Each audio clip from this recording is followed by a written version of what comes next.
Hi guys, it's Cindy, and I just wanted to show you some little projects I've been doing around and about. I'm kind of in between journals, so I don't know, I just didn't want to get my mind on anything real detailed, so just piddling around at night. And one of the things I did was, I found a stack of book pages that I forgot about. Actually, they were books without covers, so I've been trying to slowly go through those. And one of them was a book I got in this one yard sale.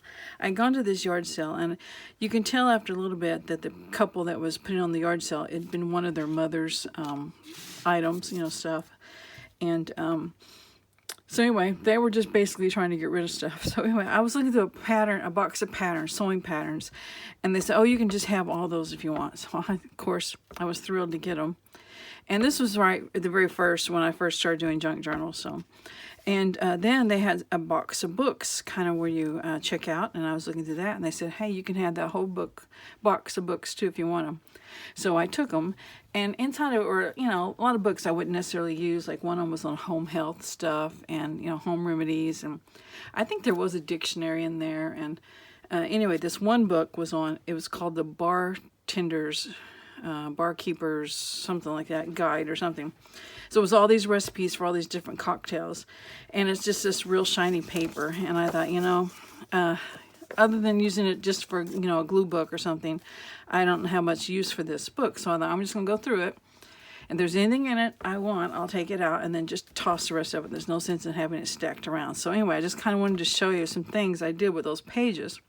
Some of them were great to keep as pages for future journals. Like this one, I figured I could use in a cookbook of some sort, because you've got ginger there and that spice there, and if I don't want the alcohol on there, I can always cover that up. And then there's a big apple, and then here this one has spices and the blueberries and stuff. So anyway, I kept a couple of pages for just pages in junk journals. And then some pages were single pages that I thought were great. Like these two would work great in a cactus junk journal, which I have stuff compiled. I'm storing stuff to make one of those someday. I've made one, now I've got stuff for another one. Anyway, here was the wheat and the rice. I don't know what I'll do with them, but it's too pretty of a page not to use. And, it could be anything. And same way with these grains. And then this was just the end paper. So it's black. I kept it. It's almost like cardstock. So anyway, that's what I did. And then some of the pages, I tossed some of the pages. And then some of them had pictures on them that the colors were just really pretty. And I thought, could it be an envelope if we fold it? I don't want people to be able to see that, it was some sort of cocktail. But if some of the pages will work, folding it, you just get color splotches and stuff. And if I glue it in the book, they'll never be able to see the back of it, cover the inside with whatever.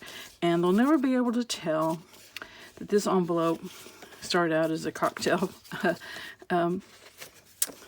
book. So like this one, sewing it up, I will glue these sides here, and you get this pretty blue envelope. You never know. It's got a cocktail glass on it.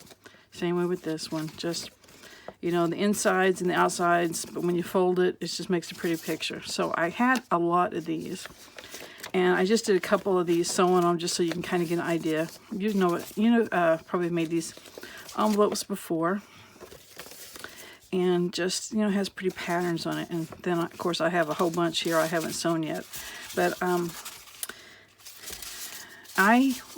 they were shiny pages. So, like, here's, like, the before. See how shiny that is?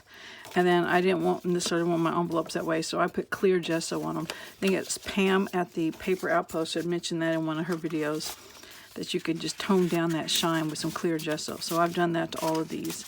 So I've got quite a bit to sew, and here's some more of them. So that book had a lot of pages that were just all pictures, and they make pretty envelopes. So that's one thing I did with the book. And then there were some pages that had like bottles of different liquors, I guess. And I thought those would make pretty labels. So I cut them out and just are going to put them in my ephemera folder. So have some unusual things to put on journaling cards or to decorate with somehow. And then I saw this one. I definitely want to say that for a bee journal, because that's going to be my next journal, is a bee journal. And here's another little bitty one. And so anyway, that made me think, you know what? I know I have a thing of honey. I wonder what kind of label is on that honey. So I went to my jar of honey, and it had this little clear label. And I thought that would be cute. Yes, it has the Walmart brand on there, but you know, I could cover that up with a flower or something. And I don't know if you can see this shiny. I just peeled that label off the bottle and stuck it on this yellow cardstock. So I can trim around this and have another piece of ephemera for my bee journal. So I didn't worry about taking the label off of my honey, because everybody knows it's honey. So anyway, that's what I did with that one book. So I no longer have this book in my stash waiting for somebody, you know, something to do with it. And anyway, one less book. So one more thing I just saw it here that I did was I just practiced around with folding.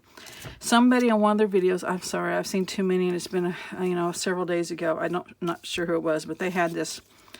It's just an origami fold, and they had it where you like glue this square on your page, and you fold this down, and you can paper clip it closed, and then you just pop it up, and then you have journaling space. So I practiced doing that with one of these, and this is still the shiny paper. I have not gessoed this yet, so I think once I gesso it, you'll be able to write on it. So that's one other thing I did with one of the pages.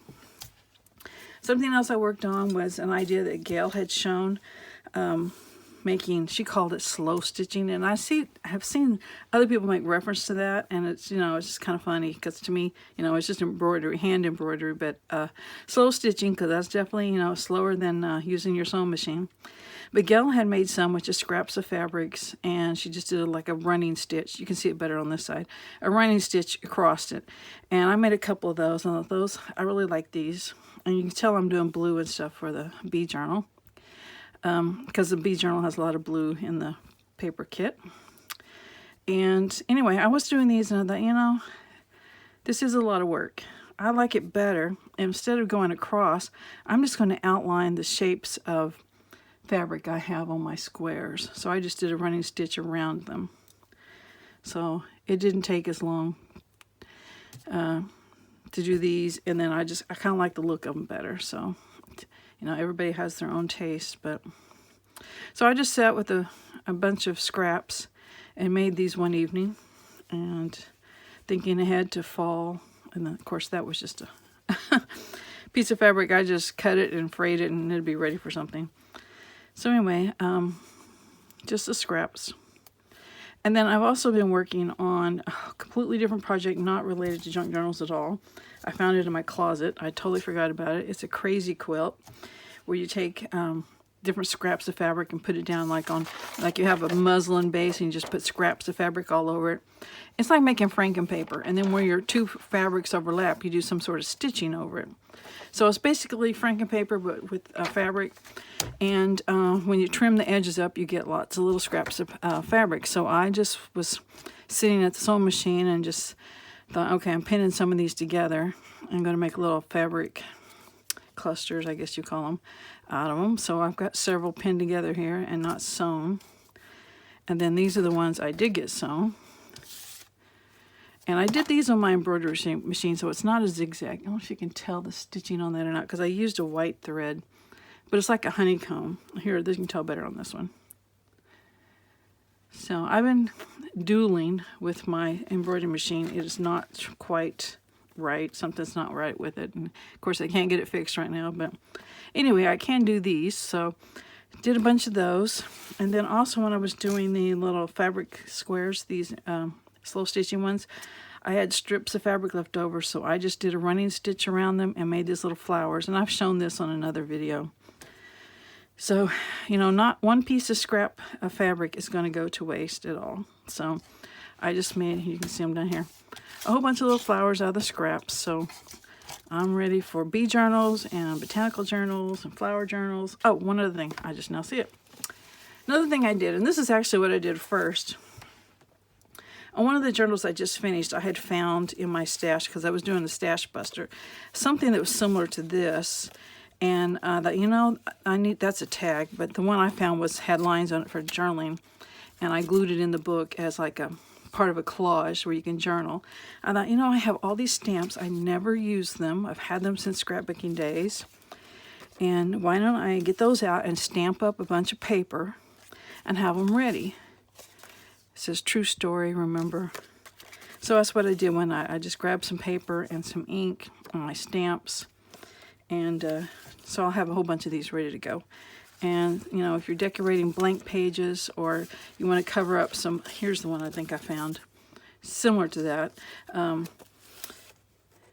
You can, if you have pages that's got writing on it you want to cover up, just glue a couple of these down and some flowers or whatever. So anyway, I've been doing a lot of stamping just on a variety of papers. And just remember. So anyway, that's what I've been doing. Nothing big, nothing original, just trying to work up stuff that's around me. So anyway, I will talk to you guys later and let you know more about the bee journal I'm going to be doing. So I'll talk to y'all later. Bye.